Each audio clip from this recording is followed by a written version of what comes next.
Hey guys, this is Disha and this is my channel where I do social commentary and investigate how media and daily occurrences affect the mind and psyche of people like you and me. And if that's the sort of thing that you're interested in, please hit the subscribe button. It's just a tiny click for you, but it would do me a huge favor. The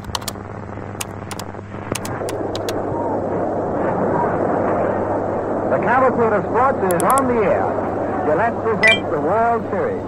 And this is Red Robber saying good afternoon for the Gillette Safety Razor Company, which airs the Kentucky Derby, football, bowl game, major boxing contests, and similar events of national interest, airs them for you all the way through the sports calendar. And our Hardman lead down, set, throws, Dickey swings, there is a ball that hits Gordon, and Gordon is automatically out. Dickey is...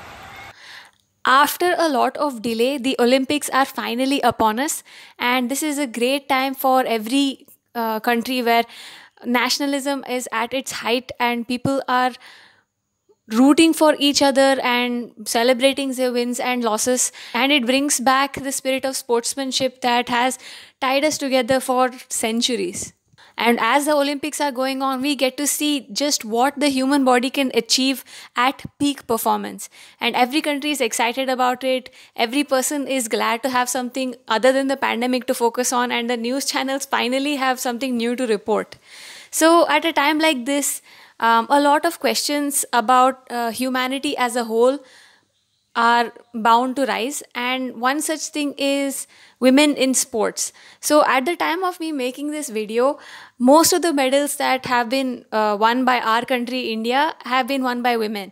I think it's around 6 out of 9, if I'm not wrong. So media coverage of women in sports, especially for the Olympics, has been at an all-time high, and I couldn't be more happy for it, because women's sports in general has taken a backseat in people's minds, mostly because I think people underestimate it a lot, and also the media channels do not cover these sports. But our athletes, our female athletes, have risen up to the challenge and proven to everybody that yes, women's sports matters. And while we celebrate the victories of these female athletes in our country and how these guys have become household names at this point, sports as a whole could benefit a lot from representing women more fairly. So just recently I saw an article, I think you guys might have read it too, about a handball team, a Norwegian handball team, where the women were fined for wearing shorts. And what do you think might have happened? So most of us might assume, okay, so they went shorter than what was the required length for the uniform, right? That's the reasonable assumption, although that is bad too. What exactly happened is that the women were fined for wearing shorts that were too long. So just for your reference, here's the photo of the women wearing their older uniforms. And these are the uniforms that they are wearing this time. So these longer shorts are the ones that they were criticized for. Now, I was shocked to know, and likewise, so many other people were shocked to know, that the Handball Association of Europe has a rule that women aren't allowed to wear uniforms or like shorts that are more than 10 centimeter in width. Okay, so at the side seam of the uniform must be not more than 10 centimeters. It is ridiculous, right? So when I first saw this, I gave them the benefit of the doubt.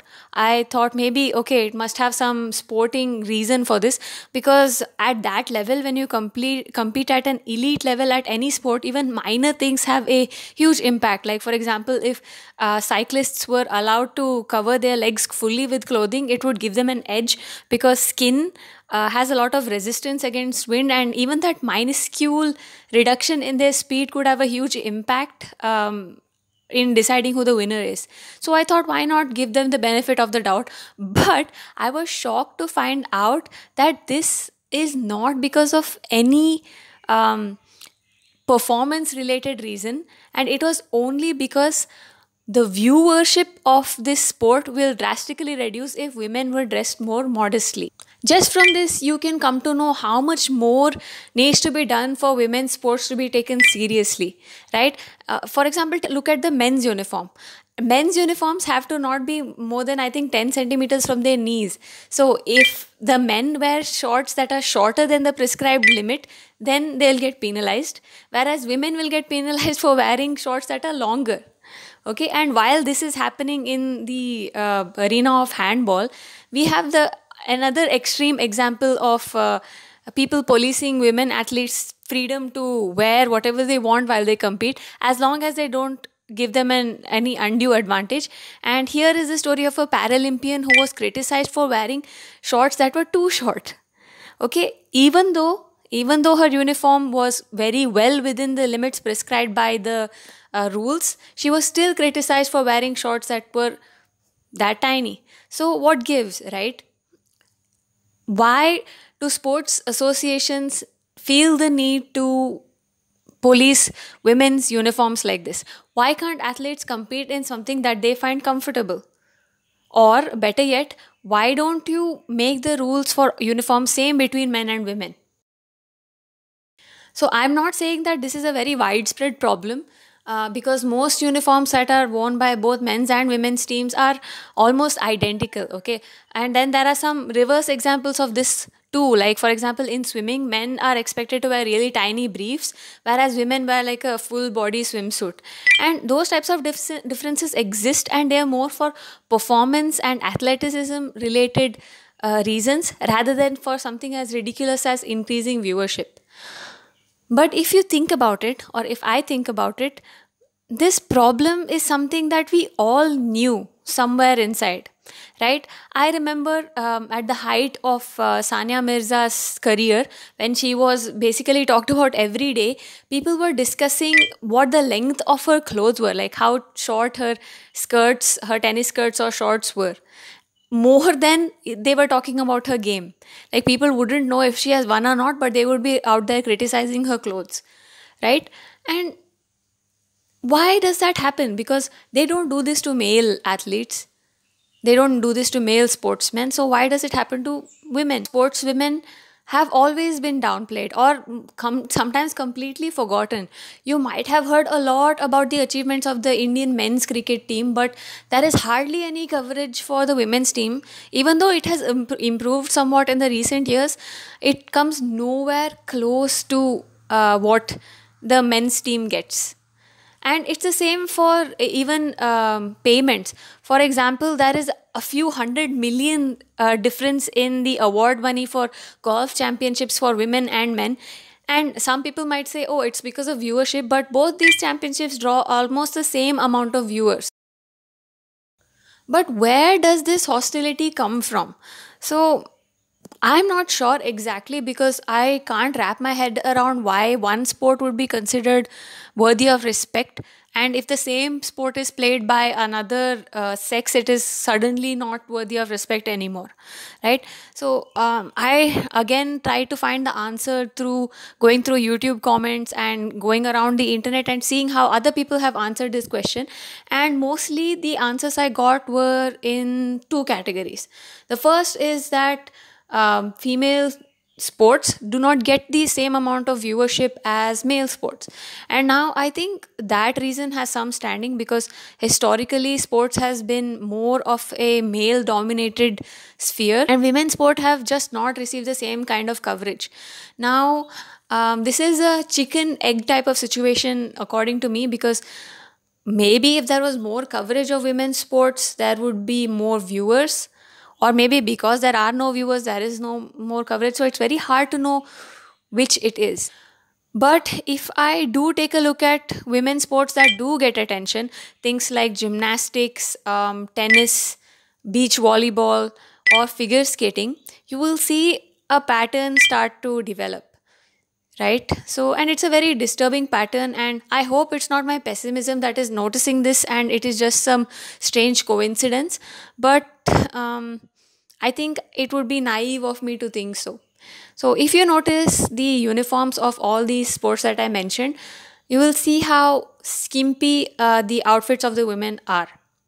Now, this wouldn't be a problem if, again, this was a requirement of the sport itself, but men who play these same sports do not have to abide by these rules.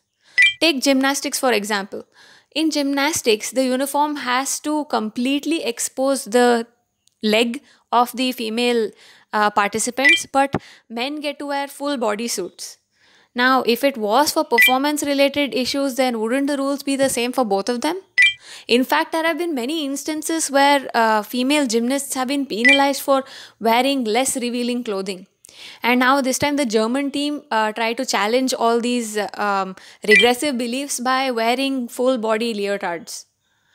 So, mostly from all this, what I can see is that only sports in which women are forced to, or even if they choose to wear skimpier clothes, they have been given more attention. And the reason for this is that women's sports are just not taken seriously, and the viewers of these things are male according to the media channels that host this, and the only thing that can keep their attention is revealing clothes. So I think this does a disservice to both the female athletes who have worked very hard to perfect their craft, and also to the male viewer who these media outlets kind of assume that they cannot look at sportsmanship and can only think with their prehistoric animal brains. And the second reason that many have stated is that women are not as strong as men. So, if we talk about peak human performance, it is very likely that men will come out on top, right? Because there are undeniable biological differences in men and women on average. See, like in the bell curve, there are biological differences between men and women because men usually tend to be taller, stronger, and have a slightly different center of gravity than women do. So that makes them stronger at lifting things or running. But there are some sports where these differences do not matter as much, things like shooting or extreme endurance sports, right? So what I don't understand is why should this be considered as a reason for not watching women's sports? Like, why is this a reason for women's sports being considered not real? For example, let's take martial arts or weightlifting, right? Some people have an advantage because of their weight, and that is why all these athletes are separated by weight class. So if something gives you an advantage over another person, you are put in a different class where you compete against other people who have a similar advantage, right? Because men, they deserve their due respect because they are competing with people who have the same advantages of physical strength, speed, and endurance that they do. And women are competing against people who have the same advantages as they do or disadvantages as they do. So, why is the amount of effort and work put in by both these sports people given different amount of value? When I saw the news article about the handball team, I couldn't believe my eyes because this isn't something that we should be fighting for in this day and age. Those rules are archaic, and I was really shocked and appalled that they enforced the fine, because sometimes these types of rules exist but nobody enforces them because of how ridiculous and outdated they are. But the judges committee went out of their way to enforce this. So I think it is time we took a good hard look at ourselves and how we treat our hardest working women athletes who do everything possible to get that slight edge that would lead to victory, and they're representing our country. So they have that weight on their shoulders, and most of them have done us proud. So why is their contribution and achievement any less? So I hope that women are allowed to compete in clothes that they find comfortable, because imagine you want to play handball and you happen to be from a slightly more conservative religion, let's say Islam. Then you would never be able to compete in these sports. Maybe the most talented tennis player or most talented ice skater is born somewhere in the Middle East into a Muslim family, and they would never be allowed to participate because of the extremely restricted clothing rules. So I hope that these types of committees that form these rules are a little more sensitive to cultural differences, and women are not excluded from a sport just because they are uncomfortable with the ridiculous clothing guidelines that are set by these ancient, really regressive and sexist patriarchal committees. So yeah, here's to inclusion of more women from different cultures and different preferences in sport, and here's to respecting all of them as long as the clothing doesn't give them any undue advantage. So tell me what you think of this in the comments below, and what you think can be done to improve women's sports in general. Do movies such as Dangal or Chak De India contribute in inspiring more girls to participate in sports or not? So yeah, that's it, guys. That's it for today. Tell me what you think, like I said, in the comments below, and if you have any ideas for new videos, then please let me know. I also have an Instagram where you can see me attempting really lame reels, and I just post pictures of myself in outfits that I don't get to wear outside. So you can follow me there if you want. So yeah, see you next time. Thanks. Bye.